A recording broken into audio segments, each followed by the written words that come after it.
Hello students, welcome. Sushri Classes में आपका स्वागत है। आज हम 12th क्लास के फर्स्ट चैप्टर का थर्ड पार्ट देखेंगे। तो आपने यदि मेरा फर्स्ट और सेकंड पार्ट नहीं देखा होगा तो आपको थोड़ा थर्ड पार्ट देखने में दिक्कत जाएगी, इसलिए पहले आप फर्स्ट और सेकंड पार्ट भी देख लीजिए, उसी को कंटिन्यू करके अपना थर्ड पार्ट, ठीक है। इसी प्रकार मेरे चैनल को देखते रहिए। हम आज देख रहे हैं 12th का व्यवसाय अध्ययन या बिजनेस स्टडीज फर्स्ट चैप्टर, प्रबंध की प्रकृति एवं महत्व, nature and significance of management. इसके अंतर्गत हमको आज देखना है प्रबंध का आधुनिक अर्थ या अवधारणा। इससे पहले के 2 पार्ट में हमने प्रबंध का अर्थ देखा था, अब ये आधुनिक अर्थ देखेंगे आज हम। तो a new concept of management. तो जो मैनेजमेंट शब्द है, इस मैनेजमेंट का अर्थ प्राचीन समय में काम करवाना ये माना जाता था। काम करवाना यानी एक मालिक होगा और बाकी सब मजदूर होंगे और मालिक मजदूर से काम करवाता रहेगा। इन संबंधों को, मालिक और मजदूर संबंधों को मैनेजमेंट कहते थे, ये पहले कहते थे। लेकिन इससे क्या हुआ, थोड़ा सा नेगेटिव प्रभाव पड़ता है संगठन पर। इससे संगठन में क्या हो जाता है, भेदभाव हो जाता है, यानी संगठन 2 भागों में बढ़ जाता है, एक काम करने वाला और एक काम करवाने वाला। तो यहाँ पर मालिक और नौकर ये भावनाएं आ जाती है। लेकिन ये अब नहीं है ऐसा। पहले ऐसा माना जाता था कि मालिक जो है वो बैठा रहेगा, कुछ काम नहीं करेगा, मजदूरों को वो ऑर्डर देता रहेगा, मजदूर उसके अनुसार काम करते रहेंगे। तब उस समय देखिए 2 भागों में बढ़ जाता था संगठन, यानी जिस भी संगठन के लिए कार्य किया जाता था वो मालिक और मजदूर 2 भागों में बढ़ जाता था। लेकिन वो ये वाली बात भूतपूर्व है और असामयिक है, आज के समय के अनुसार नहीं। आज देखिए क्या सोचा जाता है कि जो संगठन है, ये संगठन खेल और खिलाड़ियों की टीम जैसे होती है। यदि किसी मैदान में कोई खेल की टीम उतरती है तो उस समय टीम जो है वो कोच और कैप्टन के निर्देश पर कार्य करती है। कोच और कैप्टन जैसा जैसा निर्देश करते हैं वैसा वैसा टीम करती है।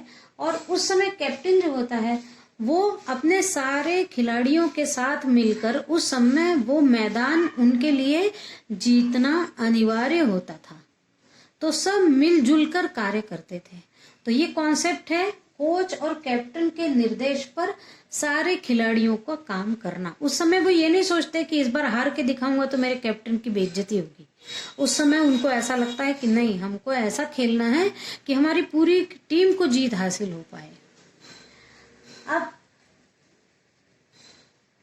प्रबंध जो है, आज के समय में प्रबंध जो है वो किसी भी संगठन के घटकों में समन्वय स्थापित कर निरंतर क्रियाशीलता, गतिशीलता उत्पन्न करने का नेतृत्व गुण है। यानी एक प्रबंधक वो कहलाएगा जो अपने संगठन का ऐसा प्रबंध करेगा कि जो भी घटक है उस संगठन में, यानी कैसे घटक है उस संगठन में, मान लो कोई पेन बनाने की फैक्ट्री है, तो पेन बनाने की फैक्ट्री में जो कच्चा माल आता होगा वो आएगा गाड़ियों से, उसको रखा जाएगा। रखने के बाद उसको लोड अनलोड करने वाले लोग होंगे। फिर उनको रखने के बाद में पेन के कवर कैसे बनेंगे, सबसे ऊपर वाला कवर कैसा बनेगा, फिर पेन में खोलने के लिए, स्याही डालने के लिए जो सारे लोग हैं, अलग अलग घटक हैं, ये अलग अलग घटकों में किस प्रकार समन्वय स्थापित करके उन घटकों के साथ निरंतर क्रियाशील रहते हुए गतिशीलता से किस प्रकार लोगों से काम कराया जाए, ये गुण जो होता है वो प्रबंध का गुण कहलाता है। और ये गुण जिसमें होता है वो प्रबंधक कहलाता है। जैसे यदि घटकों में समन्वय नहीं है, मान लीजिए एक जूता बनाने की कंपनी है और जूते का ऊपर वाला पोर्शन ही, एक साइड वाले कार्यकर्ता बहुत अच्छे हैं जो जूते का ऊपर का पोर्शन बनाते हैं, और लेस बनाने वाले कार्यकर्ता भी बहुत अच्छे हैं। उनमें गतिशीलता है, निरंतरता है, समय पालन है, सब कुछ है। लेकिन जो सोल बनाने वाला पार्ट है उस संगठन का, उस पार्ट में ज्यादा जल्दी कार्य करने वाले लोग नहीं हैं। तो ऐसे में प्रबंधक का क्या काम रहेगा कि वो जिस तादाद में ऊपर वाला हिस्सा और लेस बन रही है, उसी तादाद में नीचे वाला भी बनता चला जाए। ये गुण प्रबंधक में होना चाहिए कि वो लोग यदि फटाफट कर रहे हैं तो आप लोगों को भी, यानी प्रत्येक घटक में जो सोल बनाने वाले हैं उनको भी इस प्रकार इनकरेज किया जाए कि वो भी अपनी गतिशीलता से काम करें, और सब लोग एक साथ पूरा एक जूता, यदि एक दिन में यदि 100 जूते बनते हैं तो वो पूरे बने। ऐसा ना हो कि 50 सोल बन गए और ऊपर के हिस्से 100 बन गए, तो ये घटकों में समन्वय नहीं कहलाएगा। इसी कार्य के लिए एक प्रबंधक की आवश्यकता होती है या मैनेजर की आवश्यकता होती है, जो ये मैनेज करता है कि सारे घटक ठीक से कार्य कर रहे हैं कि नहीं। अब हम देखेंगे आधुनिक प्रबंध का व्यवसायिक रूप, यानी practical concept of modern management. अब अभी के समय में कैसा रूप है, प्रबंधक क्या करता है, किस प्रकार का व्यवहार करता है, या प्रबंधक को किन बातों पर ध्यान देना चाहिए ताकि वो उस संगठन को एक अच्छा सफल संगठन बनाने में कामयाब हो। इसके लिए उसके सबसे पहली बात का ध्यान देना आवश्यक है कि अपने अधिकार कुछ लोगों को दे। अब प्रबंधक का ये काम है कि ऐसा ना हो कि वो सब अपने ही ऊपर ले ले, मैं अपना कुछ भी बांटना नहीं चाहता हूँ, ऐसा नहीं होना चाहिए।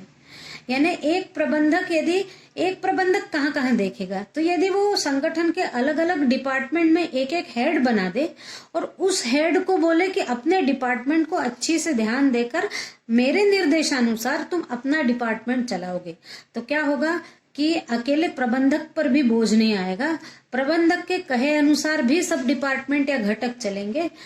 तो अपने कुछ अधिकारों को वो यदि कुछ लोगों में दे देता है तो उसका काम भी आसान होगा और काम पार्टली अच्छी से हो जाएगा। दूसरा है नेतृत्व गुण। उस प्रबंधक में नेतृत्व का गुण होना चाहिए और वो व्यक्तियों के द्वारा न काम कराए, व्यक्तियों के साथ काम कराए, तब वो प्रबंधन अच्छी से हो पाएगा और किसी भी संगठन का की उन्नति हो पाएगी। यानी केवल उसमें नेतृत्व का तो गुण होना ही चाहिए, किसी भी मैनेजर में नेतृत्व होना ही चाहिए, वो सबका नेता बन के कार्य करवाने की उसकी क्षमता होनी ही चाहिए।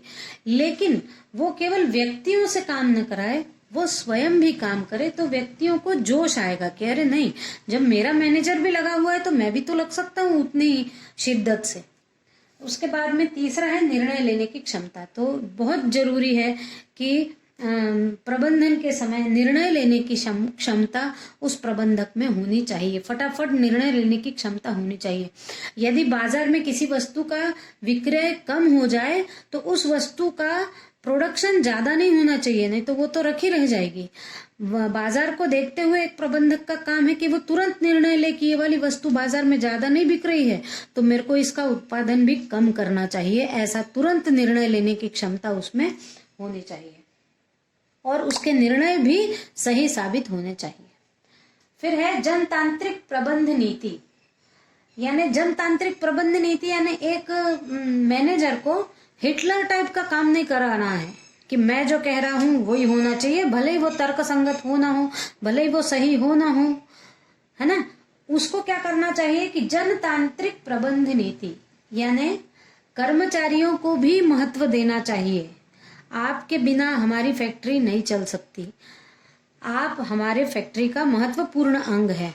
जब इस प्रकार की बातें मजदूरों में या कार्यकर्ताओं में जाएगी तब उनको ये समझ में आएगा, नहीं मैं भी इस फैक्ट्री का एक महत्वपूर्ण हिस्सा हूं और मुझे भी बहुत अच्छे से कार्य करना चाहिए, तभी ये फैक्ट्री बहुत आगे जाएगी।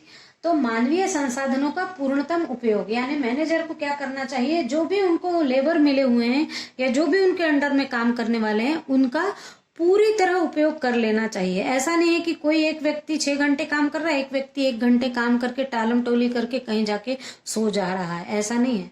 प्रबंधक का कार्य है उनको खुश रखते हुए, अपने अंडर में काम करने वालों को खुश रखते हुए कि आप भी महत्वपूर्ण हो, आपके बिना कंपनी नहीं चल सकती, लेकिन आप भी कंपनी के बिना नहीं चल सकते। इसलिए दोनों का जनतांत्रिक प्रबंध होना चाहिए, लोगों को खुश करते हुए उनसे कार्य कराने की क्षमता होनी चाहिए।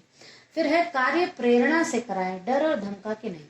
यदि मैनेजर है और उसके अंडर में कार्य कर रहे हैं तो डरा धमका के वो खूब अच्छे से काम करा सकता है कि मैं तुम्हारा वेतन काट लूंगा, मैं तुम्हें आज ज्यादा टाइम करूंगा, ओवर टाइम भी नहीं दूंगा, ऐसा डरा के भी काम कराया जा सकता है, लेकिन उसके परिणाम अच्छे नहीं होंगे। इसलिए उनको एक कार्य की प्रेरणा देकर कार्य कराया जाए और उनके साथ लग के कराया जाए कि देखो आज हम रोज यदि कोई भी सामान का 6 पेटी प्रोडक्शन करते हैं, आज हमको 8 करना है, चलो मैं भी लग जाता हूँ, आप लोग तो बहुत अच्छा काम करते हो। इस प्रकार से प्रेरणा देकर उनसे काम करवाना ज्यादा अच्छा रहेगा। डर या धमका कर किया तो लोग मन से अच्छे से काम नहीं कर पाएंगे। और छठवां है कर्मचारियों से परामर्श। जब आप कर्मचारियों से किसी भी बात के लिए सलाह लोगे तभी वो कर्मचारी आपको भी अपना समझेंगे, कंपनी को भी अपना समझेंगे और फिर अपनी अच्छी राय देकर सब मिलजुल कर कार्य करेंगे। इसलिए काम तो हमको कर्मचारियों से ही कराना है, लेकिन यदि हम उनसे परामर्श ले लेते हैं कि ये जरा सलाह बताओ, आज अपने को 8 पेटी बनाना है, अपन क्या कर सकते हैं, 6 की जगह 8 करना है, आप बताओ जरा क्या कर सकते हैं। तो सब खुशी में ये सोचेंगे कि देखो हमसे पूछा जा रहा है कि क्या कर सकते हैं, तो सब हो सकता है ये कह देंगे आज 1 घंटा एक्स्ट्रा काम करते हैं अपन, तो जल्दी जल्दी बन जाएगा 8 पेटी, कोई दिक्कत नहीं, चलो लग जाते हैं, है ना। तो कर्मचारियों का परामर्श लेने पर कर्मचारी भी संतुष्ट रहेंगे और वो भी अच्छी तरह से कार्य करेंगे।